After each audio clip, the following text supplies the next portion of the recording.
puedo monitorear el estado de mis vehículos, por ejemplo. Puedo monitorear, incluso si yo tengo una empresa de elaboración de productos, puedo controlar básicamente cuál es el estado en el que se encuentra dicho proceso. Otra ventaja también es que elimina ciertas acciones físicas. En este caso, como estamos viviendo la pandemia, hay cosas que no se pueden hacer presencialmente debido a las restricciones, ¿no? Entonces, esta tecnología nos podría ayudar en eso. Por ejemplo, compras en línea o pago de servicios. E incluso un poco la telemedicina, que ya vamos a hablar más adelante. Y otra ventaja es que podemos cubrir áreas tan grandes como queramos, o tal vez algo más cotidiano relacionado al hogar o al ámbito personal. Y otra característica por el nombre propio es que necesita internet. Entonces aquí ya podemos ver ciertos obstáculos. El primero es que si podríamos decir que sin internet no funciona, pero ya vamos a ver más adelante que hay otras formas de cómo poder lograr comunicación sin necesidad de internet. Y aparte, cuando hablamos de una red muy grande, algo que esté interconectado, nosotros vamos a tener muchas cantidades de dispositivos. Entonces, esto puede influenciar mucho en la asignación de direcciones IP, porque si hay un exceso, vamos a tener problemas. Entonces, hay que realizar la ingeniería de asignación de red para este caso. Y otra es la cual es un problema también, es la seguridad de los usuarios, porque sus dispositivos más personales están conectados a Internet. Entonces, eso puede ser una vulnerabilidad un poco peligrosa, pero ya con el avance de la tecnología estamos solucionando ese tipo de problemas.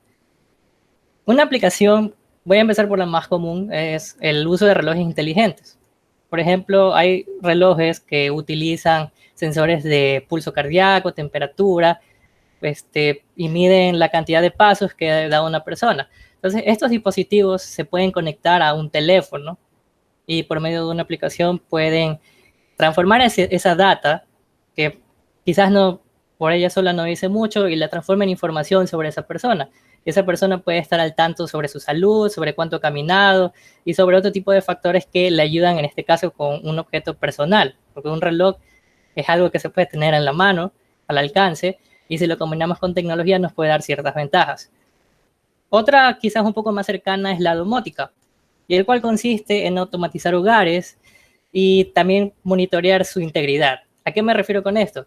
De que si, así mismo como hace un rato le expliqué, si yo tengo un teléfono y tengo una aplicación el cual me permite controlar ciertas características de mi casa, por ejemplo, el accionado de puertas, yo lo puedo hacer.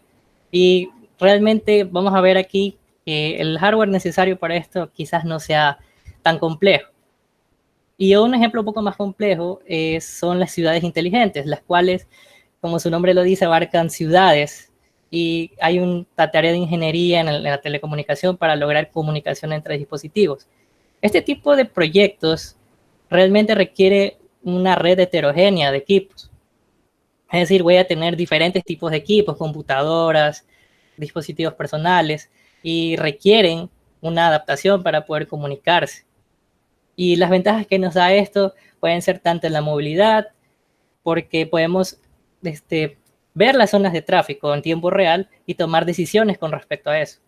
También tenemos el caso de el ahorro de energía inteligente. Por ejemplo, si no hay o son ciertas horas de que no necesita que una luz esté encendida porque está bien iluminado, entonces se pueden hacer que las ciudades mismos apaguen o enciendan, dependiendo del nivel de luminosidad, las ciertas lámparas públicas que están en la calle. Asimismo, como servicios de salud, por ejemplo, un accidente de tránsito, se puede monitorear en justo su ubicación y darle la facilidad a los paramédicos de que acudan rápidamente a la zona y no esperar que pase mucho tiempo y se convierta en una tragedia más. Otra aplicación son las partes del apoyo logístico. Muchos estamos familiarizados con que hacemos pedidos a domicilio y nosotros estamos viendo cómo va ese pedido, pero realmente ese tracking que se hace es por etapas. Es decir, yo no sé exactamente dónde está. Entonces, quizás para las empresas esto es un poco más útil, porque si yo sé dónde está el pedido o el encargo que yo realicé, yo puedo saber con tiempo qué productos me faltan o qué productos tengo en bodega y así prepararla para optimizar ese espacio. Entonces, esto puede mejorar un poco la estrategia para adquirir los productos. Y la telemedicina, que creo que es algo que necesitamos en este momento muy urgente, permitiría a un doctor o un médico o un hospital tomar lecturas vitales de pacientes sin arriesgar a otras personas a contagiarse, incluso a los médicos mismos. Entonces, ¿cómo propondría yo la parte de telemedicina? Puede ser que haya alguna otra persona que ya lo ha propuesto, pero podríamos hacer estetoscopios electrónicos que realmente solo requieren un amplificador de audio, algo no tanto complicado. Y ese estetoscopio puede transmitir la señal por medio de stream, broadcasting, o sea, lo que estamos haciendo en este momento, o sea, transmitir la señal de audio hacia internet y ya con eso el doctor puede monitorear algunos parámetros como los pulmones o el corazón. Aparte, existen dispositivos que se pueden usar para medir la temperatura corporal y todo eso se puede conectar a internet. Entonces tenemos una gran, pero muy buena ventaja por ahí y tenemos mucho que hacer en ese ámbito. Ahora bien, ¿qué tenemos que considerar para lograr o empezar un proyecto IoT? Más que nada, el primer punto que queremos atacar es el costo y el alcance. Entonces, si yo tengo un presupuesto un poco bajo, quizás debo limitarme un poco a los recursos que yo debo obtener. Y si el alcance es muy grande, entonces yo debo enfocarme más en eso, obtener equipos que me permitan un mayor alcance. Entonces, vamos a hablar un poco de eso más adelante. Y es evidente que en todo proyecto, no solo en este, que entre más alcance va a tener más costo. Entonces vamos poniendo ejemplos muy cercanos, domótica versus las ciudades inteligentes. Obviamente, ciudades inteligentes son ciudades, mucho alcance, muchos kilómetros. Entonces, obviamente va a requerir un costo mayor versus la domótica que incluso uno mismo en casa la puede hacer. Ahora, ¿qué pasa cuando el alcance es muy alto? ¿Qué se puede hacer para ajustar ese precio? Bien, muchas empresas o proveedoras más bien de equipos electrónicos venden por mayor o cuando se hace producción en masa reducen muy el costo, mucho el costo. Entonces podemos aprovecharnos de eso y si queremos un alcance mucho mayor, un despliegue de red mucho mayor, podemos pedir en masa y el precio va a bajar considerablemente versus hacer un equipo personal y que quizás nos cueste un poco más caro. Otro factor que debemos considerar es que toda la solución que demos o que vayamos a dar para cualquier proyecto, incluso a este de aquí, nosotros debemos optimizar la solución, porque no es lo mismo utilizar toda la artillería pesada para solucionar un problema pequeño. Entonces estamos malgastando recursos. Tenemos que enfocarnos en eso y muy importante, proyectos tecnológicos. Nosotros debemos costear, es decir, tomar en cuenta el costo del hardware y el software, porque puede ser que el hardware sea un poco más caro, ¿sí? Pero también puede ser que el software sea un poco más caro dependiendo de qué tipo de servicio se vaya a contratar. Y bien, ahora, para entender un poco sobre qué o cómo podría ser un dispositivo IoT, debo entender cómo es su arquitectura. Entonces, tenemos un objeto, el cual por sí solo quizás no diga mucho, pero si nosotros colocamos sensores y actuadores, nosotros podemos interactuar con ese objeto. Es decir, podemos obtener ya sea su estado, su localización, su temperatura y algunas cosas más. En cambio, por la parte de los actuadores significa que yo puedo hacer que ese objeto sea modificado. Ejemplos de actuadores tenemos motores, tenemos compuertas, tenemos luces, tenemos sistemas de alarmas y todo eso hace que un objeto pueda interactuar. Pero por sí solo, esa interfaz que se crea no hace nada, es como los sentidos humanos. Nosotros podemos tener tacto, visión, gusto, son sensores, pero si no hay un procesamiento de esos datos que recolectamos con nuestros sentidos, no se puede hacer mucho. Entonces ahí es donde interviene el hardware de IoT o el nodo IoT, que dota de esa interfaz para darle inteligencia al objeto, que inicialmente no podía hacer nada. Ahora, ¿qué hago con este nodo? Yo lo que puedo hacer es comunicarlo, ya sea por internet o una red más pequeña o más grande, comunicarla de forma inalámbrica, porque es lo más común, pero también se puede por cable. Y entre esa comunicación del nodo y el Internet pueden existir otros equipos. Por ejemplo, pueden existir servidores, pueden existir firewalls, pueden existir proxies, pueden existir muchas cosas que pueden, o más bien debemos tomar en cuenta. Otra característica es que estos nodos se pueden comunicar entre sí. Es decir, yo puedo compartir lo que mide un objeto, se lo puedo compartir a otro, y esa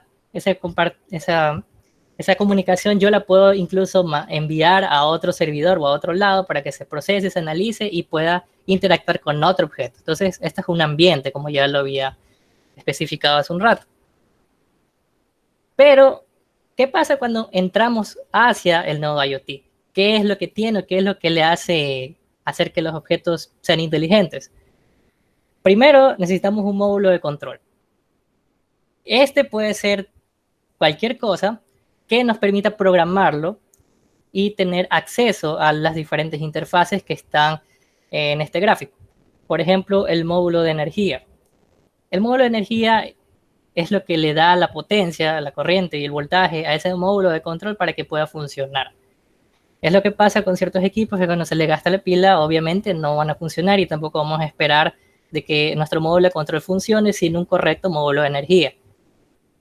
También está la parte de comunicación física, es lo que hablaba sobre los sensores y actuadores. Y en eso nosotros podemos poner un sinnúmero de opciones, dependiendo de lo que requiera nuestro proyecto en sí. Ahora, ¿cómo yo me comunico con algo? En estos equipos existe la comunicación lógica, que son esos módulos que ven en pantalla, están aquí, y nos permiten comunicarnos por vía inalámbrica, ya sea por radiofrecuencia, o también puede ser por internet, cable internet convencional. No hay ninguna limitante con eso, más bien depende de la aplicación del proyecto, pero no son los únicos módulos básicos que necesita uno IoT. También dependiendo, ¿no?, de la necesidad podemos colocar memorias SD, las que tenemos en el teléfono. Se les puede colocar otro tipo de memoria especial llamada EEPROM y otras interfaces como luces, pantallas LCD para el usuario, y esto serviría mucho en ambientes donde yo tengo que controlar y ver cuál es el estado de mis objetos. Por ejemplo, una planta de producción de botellas de gaseosa, por ejemplo, ellos tienen interfaces que les dicen la presión del contenedor, le pueden decir algunos otros factores más, por ejemplo, si alguna banda transportadora se atasca, y todo ese tipo de información con los sensores. Y se puede colocar otros módulos, como ya mencioné en las pantallas, y también en la parte de memorias SD, dando un ejemplo, se puede recopilar información de algo y mantenerla de manera, por decirlo así, permanente. Entonces, podemos hacer un proyecto sencillo donde requiramos monitorear, por ejemplo, la temperatura de algo durante 2 o 3 días, y quizás el estado inalámbrico quizás no sea la mejor vía, y tampoco es una zona donde yo pueda conectar por cable. Puede ser en medio del bosque, en medio de lo que sea, en un entorno hostil. Entonces ahí no tenemos la capacidad de comunicarnos, pero si tengo un módulo de memoria, yo puedo guardar toda la información que recopila, y después de que se le acabe la batería al equipo, yo puedo rescatar esa información y posteriormente procesarla. Bien, entonces podemos poner un par de ejemplos para esto. En el ejemplo 1, quizás lo más sencillo, estamos en una habitación y queremos monitorear su temperatura. Entonces, para esto requeriré un sensor de temperatura, y el módulo de control, en este caso, es un módulo Wi-Fi programable, que en el mercado hay muchos, hay bastante opción para elegir, y su alimentación es una fuente de 9 voltios activa o fija. ¿Por qué fija? Quizás en esa habitación siempre tenga acceso a la corriente de pared, entonces no es necesario comprar paneles solares ni baterías. Entonces también hay que ser conscientes con eso. Y en el ejemplo 2 tenemos una parcela de cultivo en una empresa agrícola donde evidentemente no esperaremos que haya luz eléctrica cerca o disponible para el dispositivo, entonces hay que ingeniarse. Entonces, para quizás monitorear el estado del cultivo necesitemos temperatura, humedad, luz, algunos otros factores. Quizás, por ejemplo, podríamos poner cámaras que detecten el crecimiento mediante inteligencia artificial, y cuando se detecte un crecimiento óptimo o alguna cosa que malogre el cultivo puede también ser emitida. Por el lado del módulo de control, tenemos un Arduino Mega, que es algo que muchos de nuestros oyentes saben qué es, y más adelante vamos a hablar de él. Básicamente es un equipo que bastante versátil, por cierto, que nos permite controlar estos sensores. Y la comunicación en sí, como es en un ambiente hostil, por decirlo así, no podemos o no tenemos acceso a Wi-Fi, es muy probable que no. Entonces debemos optar por otras alternativas, por ejemplo, un transmisor de comunicación LoRa, que es otra forma de radiofrecuencia. Y tenemos para la parte de alimentación energética un sistema de carga solar, porque evidentemente si yo estoy en un ambiente hostil no voy a tener luz. Entonces me toca optar por sistemas de carga solar.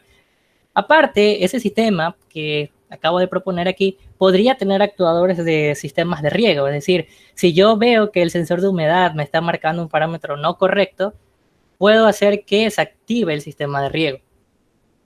O en el caso de que haya una temperatura excesiva o demasiado alta o se esté incendiando el cultivo por alguna razón, por algún incendio forestal, podemos activar alarmas. Y todo eso se deriva dentro del controlador. Claro, está el concepto de Internet de las Cosas, pero también está el concepto de la telemetría y el telecontrol en este ejemplo. Ahora, ¿qué hago yo para poder elegir un módulo de control? Entonces debemos considerar el consumo eléctrico, si es nuestra prioridad o no, según el número de puertos de comunicación serial, que esto nos sirve para integrar interfaces de comunicación inalámbrica, es decir, que yo pueda transmitir la información por Internet o por otra vía. Según el número de entradas y salidas de propósito general, las cuales son las interfaces que me permiten comunicarme con los sensores. Si yo tengo un número limitado de estos entradas y salidas, yo no podré conectar muchos o los sensores que yo quisiera. Así que eso también es un término a considerar. Según la complejidad, bueno, dependiendo, ¿no? Si yo tengo un nodo de Internet de las Cosas que realmente no requiera mucho poder de procesamiento, quizás solamente tome datos cada 5 minutos, cada 6 segundos o algo así, quizás no sea conveniente requerir mucha potencia.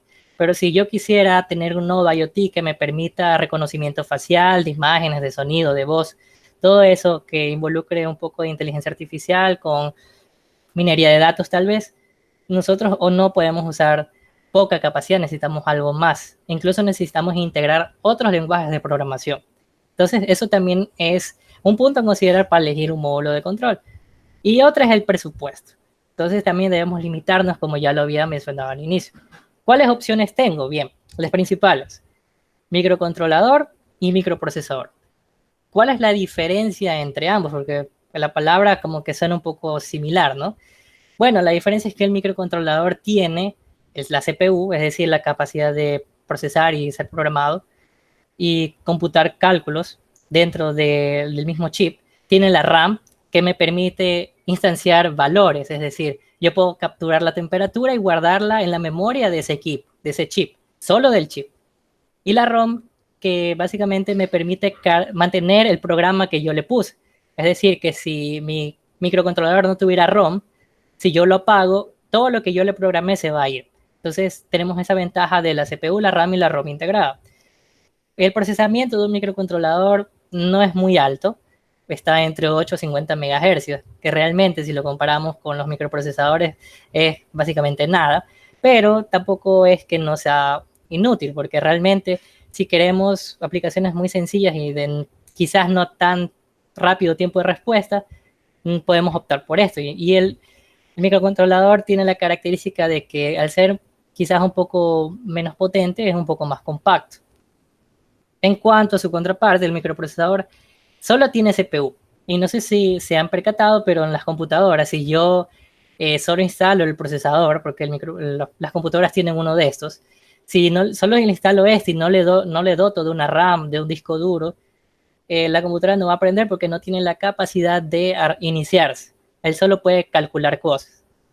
Y otra característica bastante interesante es que el procesamiento de un microcontrolador es elevado. O sea, sobrepasa la tasa de gigahercios, que es un montón. Es lo base.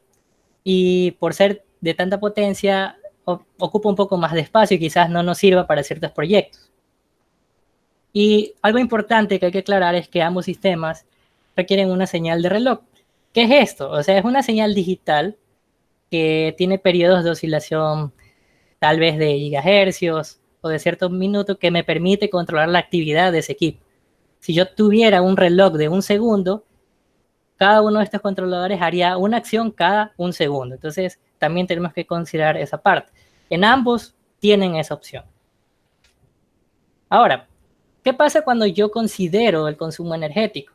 Entonces, aquí, si mi prioridad es esa, yo debo optar por los siguientes puntos. Si yo tengo un microcontrolador, yo tendré acceso a varios modos de energía. Es decir, yo puedo hacer que el microcontrolador se duerma temporalmente, se duerma de manera profunda o se duerma parcialmente. Entonces, eso es una ventaja estupenda porque cuando un microcontrolador está dormido, la corriente eléctrica es menor, o sea, se consume menos.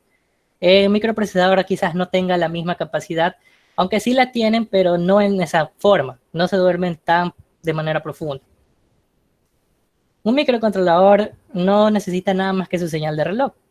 En cambio, como ya lo habíamos mencionado, el microcontrolador requiere la RAM, la ROM, algunas otras cosas más, y entonces cada componente que yo le sumo, yo le voy a sumar potencia de consumo, es decir, voy a consumir más energía. Aparte que el microcontrolador ya de por sí tiene una capacidad de procesamiento un poco alta, lo que lo hace es que disipe más potencia.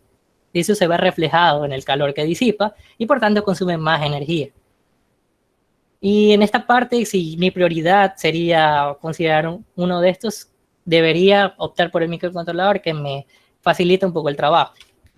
Ahora, según el número de comunicación serial, que es lo que yo mencionaba, de cómo yo puedo interconectar diferentes interfaces, por ejemplo, Wi-Fi o Bluetooth al controlador.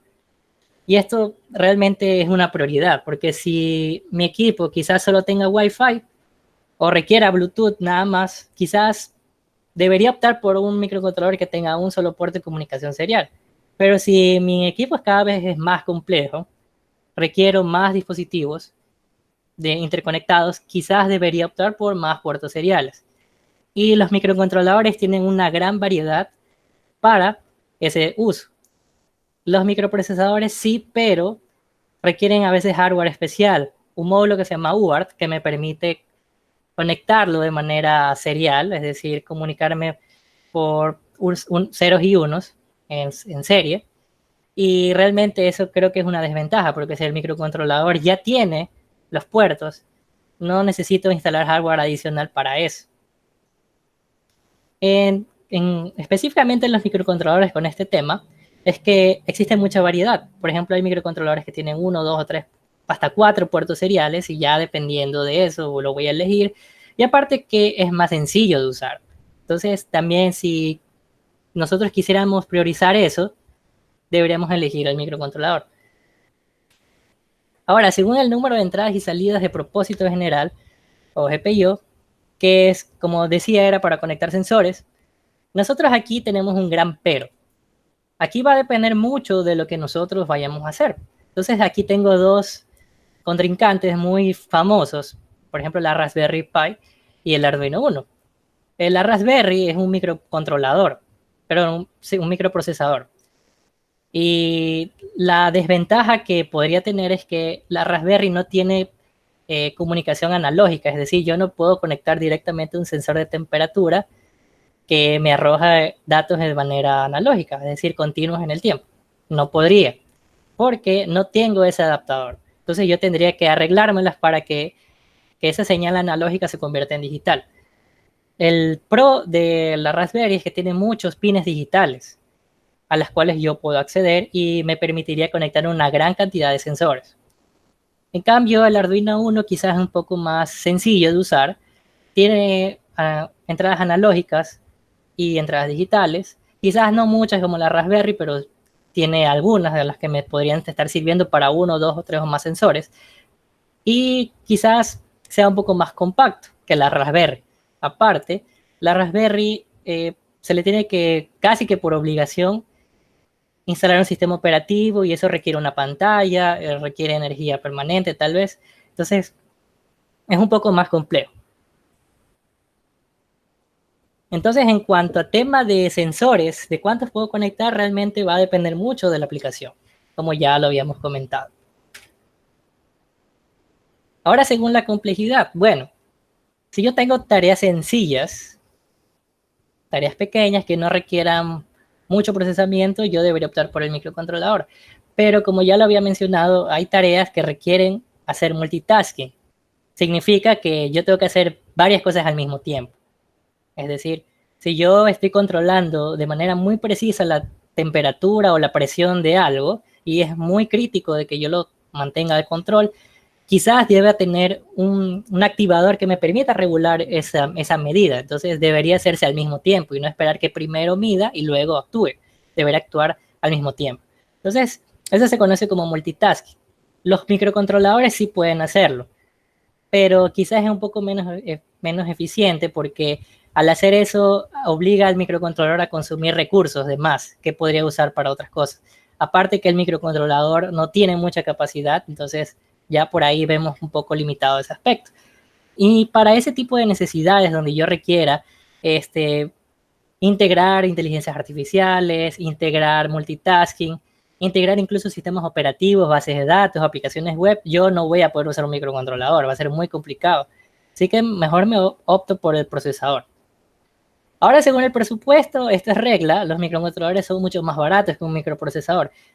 Si podemos comparar fácilmente, el Arduino Uno cuesta $15 casi, $20 a lo mucho, y una Raspberry, por lo más barato, unos $60. Entonces ahí vemos ese pequeño desbalance. Y otra cosa es que el estado del arte de los nodos IoT por lo general está hecho con microcontroladores. Aquí hay un pequeño error. Está hecho con microcontroladores. Eh, ¿Por qué no? Bueno, por obvias razones, es un poco más caro. ¿Sí? Ahora, ¿cuáles son esas tarjetas que me permitirían elegir un controlador? Bueno, tenemos el Arduino Uno, el Arduino Mega y otros familia de microcontroladores más que lo más comunes son la familia PIC16F. En ellos podemos encontrar algunos que nos pueden incluso, puede ser reemplazar al Arduino porque son un poco más sencillos y no requieren tanto. Ahora para los microprocesadores tenemos la Raspberry Pi 3, la BeagleBone y la FPGA. Ahora, ¿qué pasa con la FPGA? La FPGA es la azul que está aquí abajo, a la derecha. La FPGA tiene la ventaja de ser una arquitectura personalizable, es decir, si yo puedo decidir cuánto RAM le pongo, yo puedo decidir cuánto procesamiento quiero que tenga, si un núcleo, dos núcleos, tres núcleos. Los núcleos son básicamente la fuerza del procesador, es decir, cuántas tareas recurrentes puedo hacer al mismo tiempo. Entonces, entre más núcleos, obviamente el procesador va a ser más poderoso. Yo puedo elegir eso, esa arquitectura dentro de la FPGA, que lo vuelve obviamente más complicado. Los proyectos en FPGA son muy complejos. Ahora, ¿qué pasa si yo tengo que decidir la alimentación eléctrica de mi proyecto? Yo tengo que tener en cuenta tres cosas.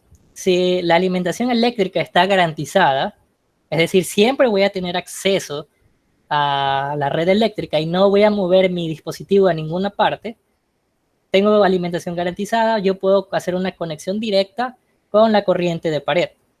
Entonces, en esa parte se utilizan adaptadores de voltaje para no quemar el equipo. Son los cargadores de celular, por decirlo así. Si yo mi proyecto veo que necesita, pues por un periodo de vida, por ejemplo, el ejemplo del bosque de hace un rato, de que yo estoy tomando datos de algún lugar hostil y quizás no tenga energía eléctrica, y yo quisiera tomar datos por cierto tiempo, entonces yo puedo optar por una batería. Hay baterías que son muy buenas, como las que se llaman LiPo, que son las azules que están aquí, y que nos dan una larga duración. Esas baterías se usan bastante en robótica, por cierto. Y la alimentación independiente es, ¿qué pasa si yo necesito de que ese equipo sea autónomo? Es decir, no importa que no tenga energía eléctrica, yo necesito sacar energía eléctrica de algún sitio porque tiene que estar 24 horas tomando datos o en la mayor parte del tiempo posible y que sea lo más independiente posible. En este caso, la mejor forma, si es que se puede, claro, si es un ambiente abierto, se puede optar por paneles solares con batería.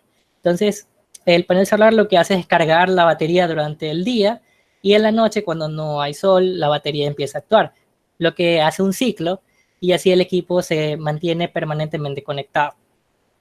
Y, por ejemplo, casos de aplicación, una casa inteligente, yo siempre voy a tener energía eléctrica, o al menos la mayor parte del tiempo, y la casa no se va a mover a ningún sitio. Tengo la libertad de usar una conexión directa a pared. El ejemplo del bosque, asimismo, es por periodo de vida y, como ya lo había dicho, el monitoreo de cultivos en una finca donde no tenemos energía eléctrica, podemos usar la opción de paneles solares con batería.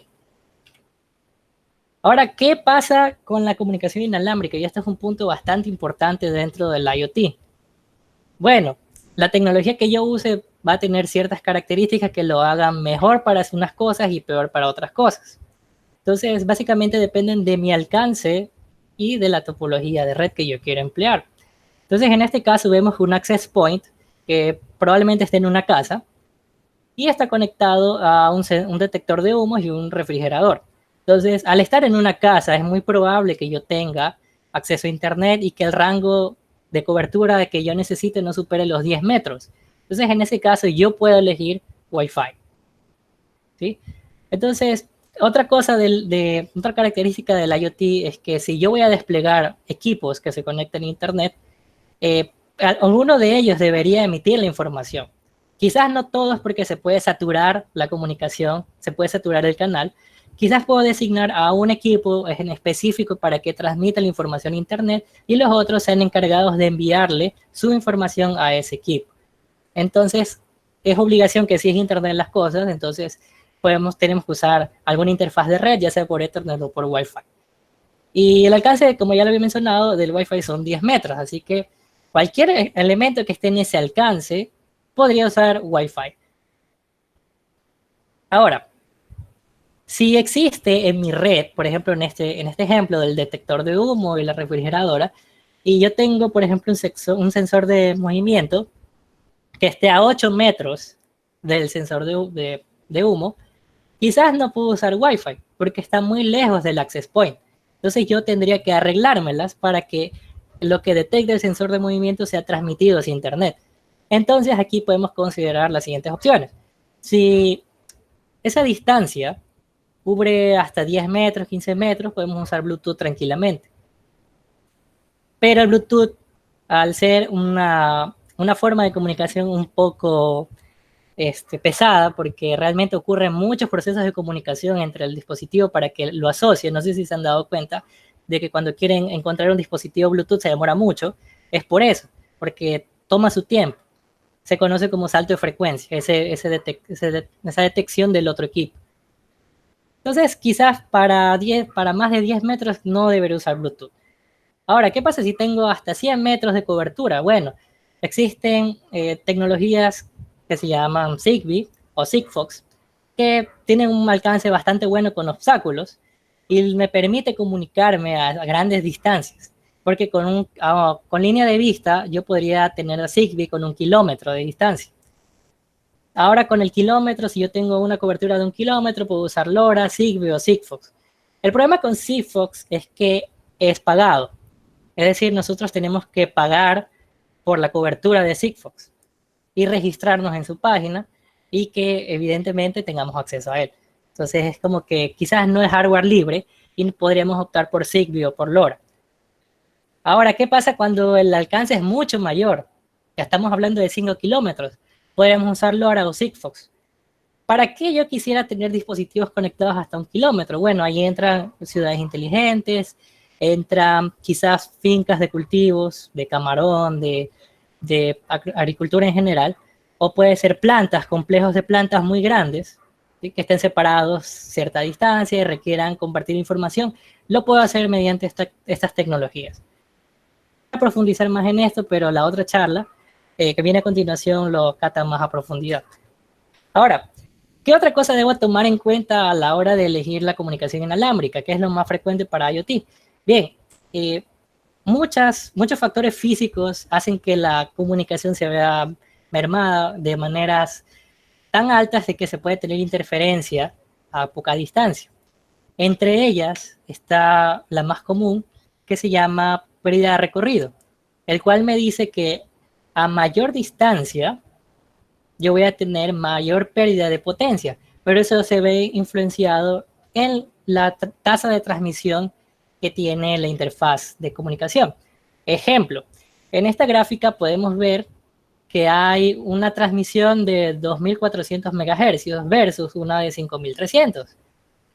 La de 5300, obviamente, al ser mayor, pierde más potencia a la misma distancia que pierde una de 2400 MHz.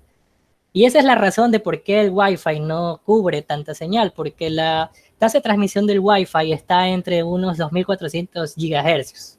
O sea, es mucho. Entonces, obviamente la distancia se va a ver mermada en ese aspecto. Entonces, si yo quiero que mi proyecto tenga un alcance muy largo de kilómetros, quizás Wi-Fi no me sirva. Yo tenga que utilizar otras tecnologías que me soporten al Wi-Fi, que permitan esa comunicación a distancia. Ahora, quizás con la parte más interesante, ¿no? El diseño electrónico. ¿Cuáles son los puntos que yo debo atacar si yo quisiera crear un dispositivo IoT? Bueno, lo primero que hay que definir son las necesidades de hardware que acabo de mencionar hace un rato. El control por microcontrolador procesador, qué tipo de alimentación voy a usar, qué tipo de sensores, actuadores voy a usar y cómo me voy a comunicar. Eso es lo primero que hay que definir. Luego de esa definición, ya podemos tomar en cuenta ciertas otras cosas. Y que, por ejemplo, cada elemento electrónico requiere una potencia específica de voltaje y corriente. Es decir, si yo tengo un equipo que funciona a 5 voltios, no voy a ponerle 9 porque lo voy a quemar. Todo eso tengo que tomar en cuenta, y más si quiero enfocarme en la parte de ahorro de consumo energético, porque si yo voy a usar un equipo que consume más corriente que otro, entonces estaría haciendo mal mi diseño. Ahora, otra cosa es que la alimentación de estos nodos IoT, al ser pequeños, la mayoría de las veces requieren voltajes que se pueden conseguir en baterías, en cargadores de teléfono, y estos rondan a los 5 voltios hasta los 12 voltios, siendo más común 5 voltios, 9 voltios y 12 voltios, que es lo más fácil de encontrar realmente en el mercado también. Y eso también tiene que ver con el voltaje que consume cada equipo. Como ya lo había mencionado, el microcontrolador consume 5 voltios, entonces debo también pensarlo. Y si también los microcontroladores consumen cierta cantidad de voltaje, los sensores también lo harán y las comunicaciones también lo harán. Debo tener todo esto en cuenta, porque si yo conecto a 12 voltios y yo no tomo en cuenta esto, voy a quemar las cosas. Y eso, o quizás no funcione adecuadamente, empieza a disipar mucho calor la placa que yo haga, el equipo, y a la larga su vida útil se ve reducida. Ahora, ¿qué pasa cuando yo tengo un proyecto ya definido, ya lo estaba empezando a trabajar y quisiera ver cómo va quedando a una escala mucho mayor de producto final? Lo primero que hay que hacer es prototipar. ¿Y qué recomiendo para prototipar? Bueno, hay muchas formas de hacerlo. Quizás lo más fácil sea utilizar un Arduino, una Raspberry, que créanme que es lo más común, y la información en internet sobre estas tarjetas es colosal. Pueden encontrar mucha información de eso y pueden hacer que su prototipo funcione de manera perfecta sin gastar mucho. Ahora, ¿por qué yo no recomiendo Arduino o Raspberry? Bueno, quizás Raspberry por lo costoso que es y porque es un microprocesador, pero más en Arduino. ¿Por qué no recomiendo el Arduino como un elemento de diseño final? Lo que sucede con el Arduino es que la tarjeta Arduino, no el procesador, la tarjeta Arduino tiene los pines que son para colocar cables y sacar cables. Si uno no tiene cuidado con eso y su equipo, su dispositivo móvil, puede ser algún dispositivo que recolecte información de las personas, de dónde han visitado o cuántos kilómetros han caminado, cosas así, el dispositivo va a estar en movimiento. Y eso me puede, al tener los cables sueltos, puede ser que se desconecten y yo pueda tener lecturas erróneas. Y también merma un poco la optimización de espacio. Porque si yo tengo un Arduino con un montón de cables en un dispositivo que intento hacer pequeño, realmente no lo estoy haciendo bien. Entonces, lo primero, el prototipo está perfecto, pero hay que tratar de ir a un producto un poco más elegante, como es en el caso de la figura de la placa electrónica de la derecha. Todo empieza de un diagrama electrónico sencillo y va hacia una tarjeta más elaborada. Ahora, ¿cómo realizo mi diseño electrónico? Bueno, primero hay que elegir el módulo de control. Eso puede ser un microcontrolador en el mejor de los casos, ¿sí? Y ese microcontrolador puede ser cualquiera, por ejemplo, puede ser ese que ustedes ven de ejemplo, que es el PIC33F, puede ser el mismo núcleo de Arduino, el cual es un microcontrolador muy usado y que realmente tiene un costo de $5, versus el Arduino que cuesta 15, así que mejor me voy por él. También necesito elegir esa forma de alimentación. Como ya lo había definido antes, voy a usar batería, panel solar y alimentación fija. Ahora, si yo quisiera un producto de calidad, un producto que realmente sea para vender en masa, por ejemplo, yo lo que recomendaría es al menos poner la parte de panel solar y la parte de batería como formas de alimentación a la tarjeta, ya que la alimentación fija la podemos obtener conectando, por ejemplo, un USB para programar el equipo. Entonces podemos quizás evitar esa parte de ahí, pero la parte de batería y panel solar sí las recomiendo. Si quieren un producto que se quiera vender, obviamente. No, si no, pueden optar por la forma más económica. Quizás solo necesite batería y me enfoco en eso. Ahora, ¿qué debo hacer con respecto a los sensores? Bien, si yo voy a medir, por ejemplo, presencia o distancia de objetos, yo voy a necesitar un sensor que haga esa función. Entonces no voy a elegir un sensor que mida temperatura para medir distancia. Debo tener esa lógica. Y dentro de ese tipo de sensores hay muchas opciones y traten de elegir siempre el que mejor les convenga en su aplicación. ¿Y qué pasa? ¿Y cómo yo conectaría esos sensores? Bien, hay una forma, quizás no la vea tan conveniente, es usar unos cables largos para conectar sensores que quizás no lo requieran. Es decir, por ejemplo, yo tengo un sensor de humedad y el sensor de humedad yo lo tengo en un cable de un metro hacia el microcontrolador. Entonces quizás eso no me sea tan útil. Entonces en estos casos se puede hacer que el sensor esté embebido en la tarjeta que yo diseñe para facilitar, una, el espacio, dos, de que no corra el riesgo de que el sensor se me desconecte por usar un cable que lo conecta al microcontrolador. Y aparte de eso, también debemos elegir qué tipo de comunicación voy a usar. Y también, obviamente, si yo tengo estos elementos, debo considerar su necesidad de voltaje. En este caso, construir los reguladores. Una vez yo tenga todo eso, yo ya puedo crear un dispositivo IoT. Entonces, para eso vamos a hacer un ejemplo. Si mi proyecto es una refrigeradora inteligente capaz de hacer pedidos en línea cuando se agoten los productos, por ejemplo, yo en mi refrigeradora configuro de que en un espacio determinado ahí yo coloco, por ejemplo, carne de cerdo. Y yo veo que el sensor de ese producto me marca menos cantidad, yo puedo hacer de que ese refrigerador me envíe esa información de que no hay ese tipo de producto hacia un servidor, y ese servidor lo que va a hacer es, por medio de algún perfil que yo cree, porque también está la seguridad, no voy a poner datos de cuentas bancarias personales, muy personales en un equipo electrónico y menos en una comunicación inalámbrica, porque es fácilmente vulnerable. Entonces, quizás debería enviar mejor la cantidad de producto que hay hacia la red y en base a algún perfil con un servidor haga la petición. ¿Sí? Entonces, ya tenemos el proyecto. Ahora bien, ¿qué debemos ver? Lo que acabo de mencionar hace un momento. Si es un refrigerador, si es una nevera, es obvio que no se va a mover a ningún lado. Va a tener siempre alimentación eléctrica. Entonces yo puedo optar por una alimentación fija y me ahorro la parte de estar cambiando la batería cada cierto tiempo o instalar un panel solar que es muy innecesario. Ahora, ¿cuál es el rango que yo podría esperar de una refrigeradora inteligente? Es que esté en mi casa. Entonces, el alcance es corto, no supera los 10 metros, puedo usar Wi-Fi para enviar los datos directamente. Ahora, ¿qué sensores puedo yo usar para medir cuántos objetos de ese producto hay? Bien, tenemos sensores de peso para saber si efectivamente hay algo ahí o no. Podemos medir distancia en caso de líquidos o distancia en caso de algunos productos que sean voluminosos. O sensores infrarrojos que me miden distancia, pero con tecnología infrarroja que, al contrario de su contraparte ultrasónica, yo la verdad no recomiendo usar sensores ultrasónicos dentro de una refrigeradora porque al ser ultrasónico, las ondas sonoras chocan entre las paredes del refrigerador y puede dar interferencias de medición, así que yo opto por los infrarrojos.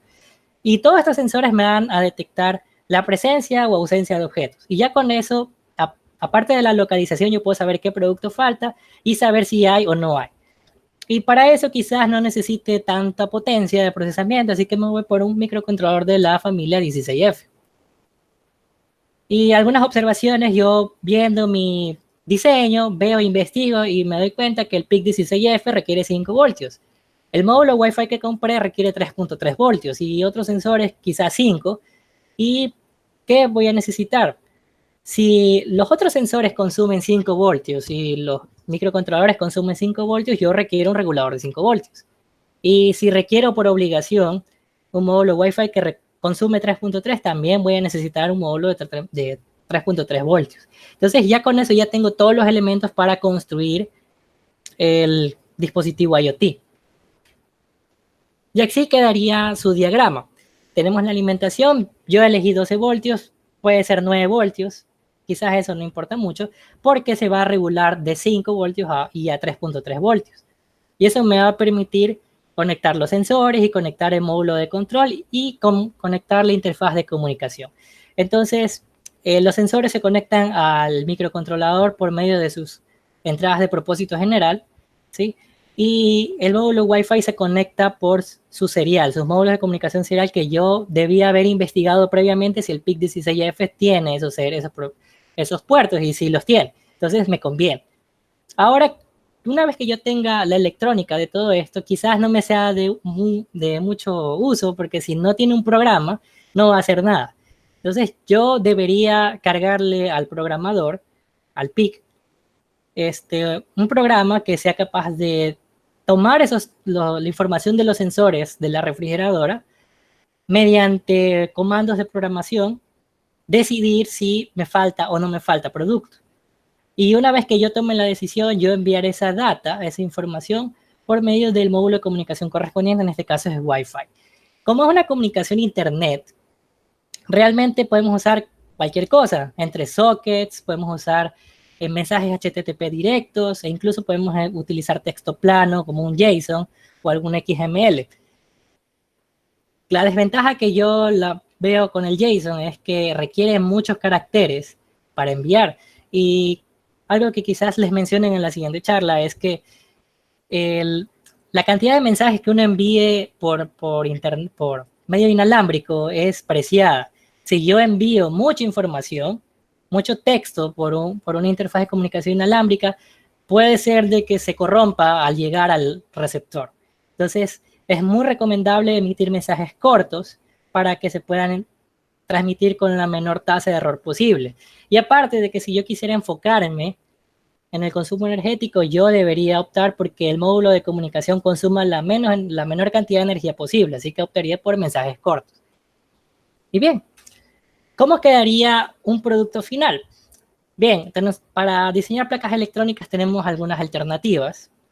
En este caso puede ser el diseño SMD, las cuales sus componentes tienen la ventaja o su propiedad más bien de ser pequeños. Esto nos da la posibilidad de optimizar el espacio de una tarjeta y hacer que los dispositivos que yo cree sean tan pequeños que puedan ser utilizados en prendas de vestir, en mochilas o cosas por el estilo. Una desventaja tal vez que le veo es que requieren un horno especial para soldar, porque soldar a mano estos componentes, créanme que es un poco complicado. Entonces, casi que por obligación requerimos un horno para soldar. Y aparte la soldadura quedará bien fija. Y quizás la parte más complicada es que ciertos elementos de este tipo de tecnología son difíciles de conseguir. No son tan fáciles como salir de casa y conseguirlos. Versus su contraparte Through-Hole, que sus componentes son un poco más grandes, sí, pero son soldados más fáciles porque son dispositivos que tienen alambres que se encajan a la placa y se sueldan de manera rápida. Y otra ventaja que le veo es que sus elementos son muy fáciles de conseguir. Ahora, si yo no quiero enfocarme tanto en solo hacer SMD o solo hacer Through-Hole, lo que yo puedo hacer es un diseño combinado y voy a tener unos beneficios equilibrados contra sus dos partes. Por ejemplo, esa placa que ven en el diseño combinado, yo la hice y combiné un poco de Through-Hole con SMD, porque el SMD, como les decía, hay componentes que son muy complicados de conseguir. Entonces puedo equilibrar esa parte y el espacio, a pesar de que no va a ser tan pequeño como un SMD, tal vez sí suple la necesidad de espacio que nosotros tenemos. Ahora, ¿qué pasa cuando ya estoy en el proceso de diseñar una placa?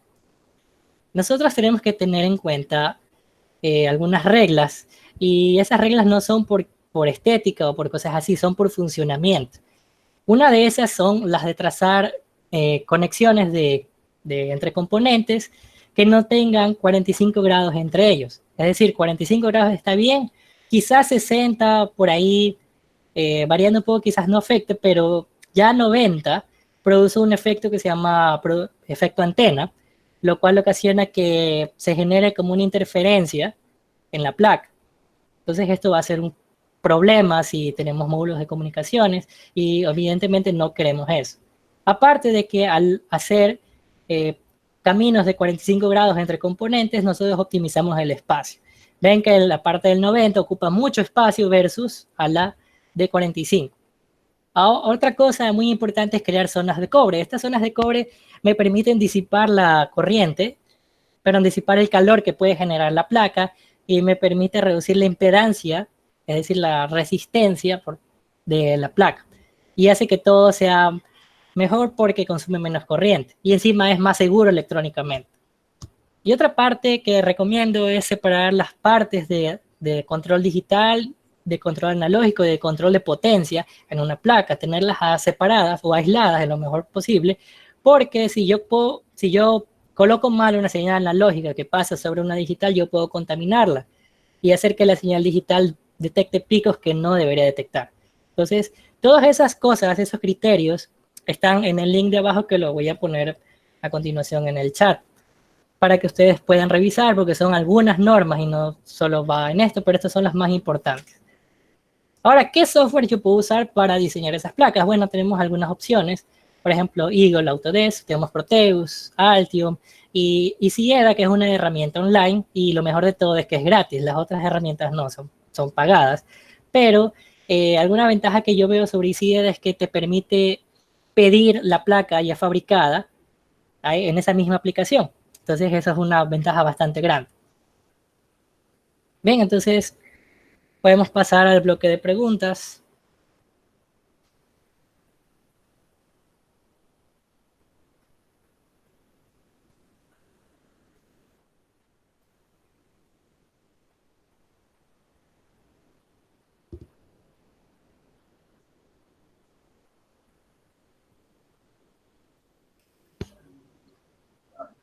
Bueno, una pregunta.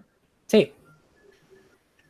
Eh, Cuando usted mencionó sobre el prototipado, que no se podría usar, que usted no recomendaba usar las placas Arduino, por el simple hecho de que los pines son muy frágiles al momento de colocarlo.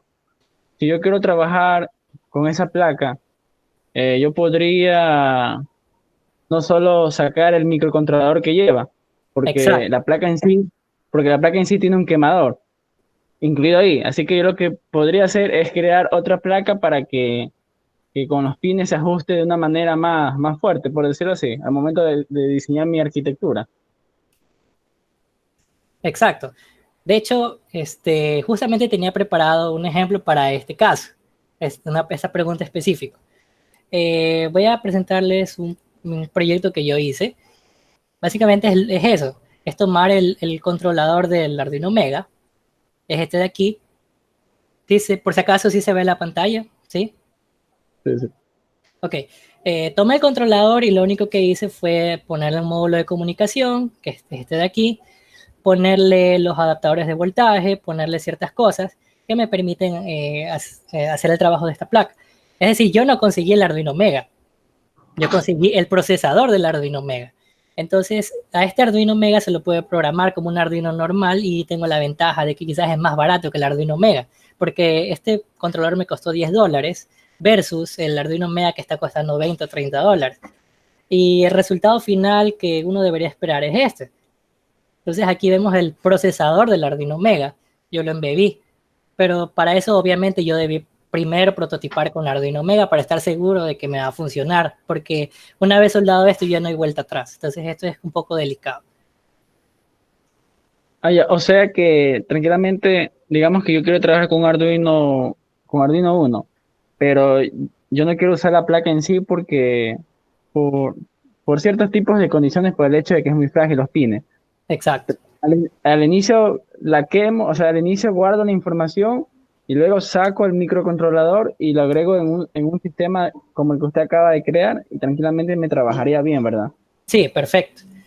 Lo Ah, único que hay que tener en cuenta es que el microcontrolador Arduino y como todos los otros microcontroladores requieren el oscilador de cristal, que es lo que yo había mencionado, que requieren una señal de reloj para funcionar. En este caso es esto, un simple reloj de cuarzo, y con eso ya el microcontrolador funciona. Entonces, si quieres hacer eso, yo te recomiendo, la verdad, buscar el diagrama esquemático del Arduino, solo la parte del microcontrolador. Y con eso lo integras a tu placa y ya funciona normalmente como un Arduino. ya, ok, gracias. Otra preguntita más. Cuando usted estaba hablando sobre transmisión de la información, que por lo general se recomienda que sean mensajes cortos, pero si yo, porque se pierde cierto tipo de información y puede llegar errónea, pero si yo trato de conseguir un tipo de recepción que tenga gran alcance, pero yo quiero enviar bastante información, a pesar de que usted acaba de recomendarle que no se envía mucho, en el caso de la refrigeradora, no voy a tener problemas, a pesar de tener una comunicación por ejemplo, que me permita 10 metros, pero la distancia es muy pequeña, como la refrigeradora, y quiero mandar mensajes largos, no cortos. ¿Tendría algún problema en eso? O sea, sí, pero depende del mensaje también. Por ejemplo, si tú quieres transmitir grabaciones de una cámara, eso, la cantidad de datos es brutal. Y aparte se necesitaría modulaciones especiales para ese tipo de cosas. Entonces, si no es ese el caso, si no es nada que tiene que ver con multimedia, tú lo que puedes hacer es enviar paquetes de esa data más grande. Cosa que ahí en el receptor lo que haces es reconstruir esa información y tenerla sólida y con eso ya solucionas el problema. Porque enviar mucha data es arriesgarse a que la data llegue errónea y puede perderse en el camino también. Aparte de que consume más energía que un mensaje más corto. Entonces, sí se puede, pero realmente habría que buscarle la manera, hay que experimentar varias veces con tal de que se pueda cumplir con el objetivo. O sea, sin importar del sensor perdón, sin importar del tipo de transmisión que yo tenga, qué sé yo, ejemplo de 10 metros, pero mi distancia es pequeña y yo tengo una cantidad de mensajes muy grandes que quiero transmitir, igual voy a tener por ahí algunos datos erróneos que me estarían llegando al sistema principal, por decirlo O así. sea, o sea, si la distancia es 10 metros, creo que con Wi-Fi no hay problema, porque realmente si no todos tuviéramos problemas de conexión con nuestros computadores, con el celular, porque son 10 metros y yo puedo ver videos en YouTube perfectamente. Quizás esa no sea la pregunta, sino que si la distancia crece más, ahí sí va a haber un verdadero problema, pero si son distancias cortas, no hay problema realmente. O sea, la probabilidad de que se pierda un dato es muy pequeña. Ya, y otra cosita más, cuando uno va a comprar esos tipos de, de, de módulos que me permiten realizar una transmisión inalámbrica, a pesar de la característica que es la distancia, también existe el número de mensajes para poder transmitir. Como usted acabó de mencionar que si yo quiero transmitir mensajes en multimedia, se va a hacer muy pesado a pesar de un dispositivo de tener gran alcance, pero si yo lo uso para un alcance pequeño, podría tener ese problema de mensajes que no me estarían bien transmitiendo. Claro, o sea, si la cantidad de datos es pequeña y no hay mucha distancia, yo puedo enviar datos muy seguido, muy periódicamente. Y también tiene que ver la parte de cuántos dispositivos de esos mismos hay, porque si yo tengo muchos dispositivos que envían una gran cantidad de información, lo que va a pasar es que se satura el canal de comunicación, y eso es lo que pasa cuando está uno con el teléfono tratando de ver, yo qué sé, YouTube, y alguien está en la misma habitación viendo Netflix, entonces ahí hay como que una saturación de canal. Entonces, más que nada tiene que ver con la aplicación en sí, el proyecto como tal. Si yo necesito enviar mucha información y yo solo sé que es un solo nodo y la distancia es pequeña, quizás no haya limitantes en cuanto a la tasa de mensajes, quizás sea irrelevante. Pero si ya veo que ya tengo demasiados equipos y veo que están enviando demasiada comunicación, yo preferiría que los mensajes sean más cortos o temporizados, es decir, enviar cada cierto tiempo uno, cada cierto tiempo otro, o implementar algoritmos basados en protocolos de colisión que se llaman CMDA, que son protocolos de Wi-Fi que básicamente me permiten evitar ese tipo de cosas. Preguntan al canal si está ocupado, y si está ocupado no emito data hasta que pueda el canal estar libre, y ahí envío mi data. Y me garantiza que cuando envío mi data nadie me va a interrumpir, entonces ahí sí también se puede solucionar ese problema.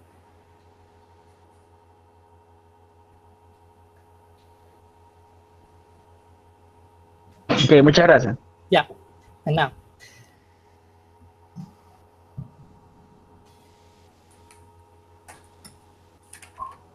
¿Hay alguna otra pregunta? Ok, leo en el chat que hay micros que llegan a 150. Es probable, pero igual no superan demasiado la tasa de megahercios. Es decir, no voy a tener la capacidad de tener un procesador dentro de un microcontrolador. Siempre va a tener esa limitante, esa distancia de procesamiento. Quizás en algún momento los microcontroladores puedan tener una tasa mucho mayor, pero es casi lo mismo. O sea, quiero referirme al margen de procesamiento entre los dos objetos. Aquí hay otra pregunta, Paul. ¿De qué forma podría optimizar la cantidad de datos enviados? Optimizar, bien. Aquí también depende de lo que se haga. Por ejemplo, si mis datos quizás cambien poco con respecto al tiempo, yo puedo evitar enviar demasiados datos de lo mismo porque la información va a estar repetida. Entonces ahí lo que yo tengo que hacer es, si yo sé que el cambio de lo que estoy midiendo es muy lento, o el cambio de lo que yo quiero medir o enviar o receptar es muy lento, yo podría hacer que el envío de mensajes se haga en tiempos más largos, y entonces ahí yo estoy optimizando esa cantidad de datos. La otra es tratar de agrupar de mejor forma posible qué tipo de datos estoy enviando. Por ejemplo, si mis datos que yo envío son enteros, pero hay uno que es string, es cadena de texto, es un texto. Son datos enteros, el espacio dentro del protocolo que probablemente me permita bytes, 1 byte, 2 bytes para ese tipo de información. Y yo veo que esos números son pequeños, son menores a 255, pues 1 byte. Entonces, quizás yo puedo meter todos los enteros en un solo mensaje y enviar toda esa información y luego enviar el string que posiblemente me ocupe mucho más espacio que enviar todo de uno solo. Entonces, con eso hacemos que esa optimización de envío de data sea mejor. Ahora sí, siempre va a haber siempre va a haber problemas, pero siempre se tiene que buscar la mejor manera en la que no se afecte tanto la comunicación como la recepción de datos. No sé si alguien más tenga alguna pregunta. Pueden encender el micrófono y realizarla, no hay ningún problema.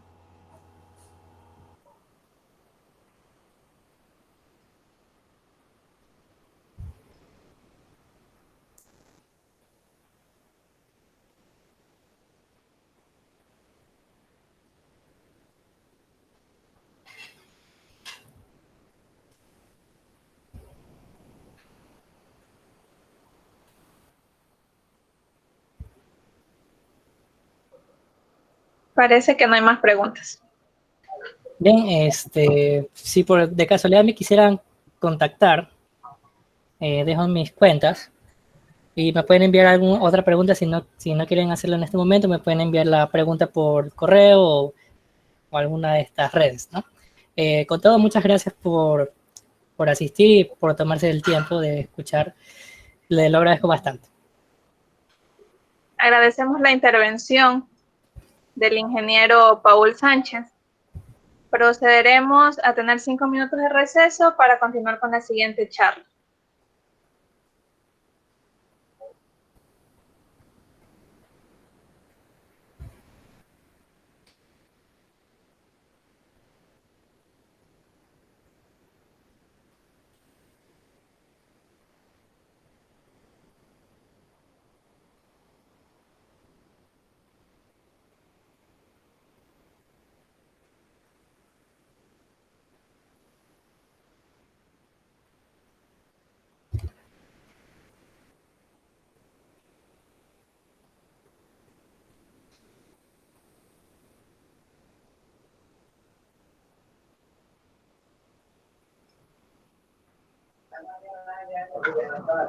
Dice el señor Arnold Pinto si puedes facilitarle las diapositivas. Sí, que me puedes escribir al correo, lo voy a dejar ahí hasta la siguiente charla y yo te facilito eso.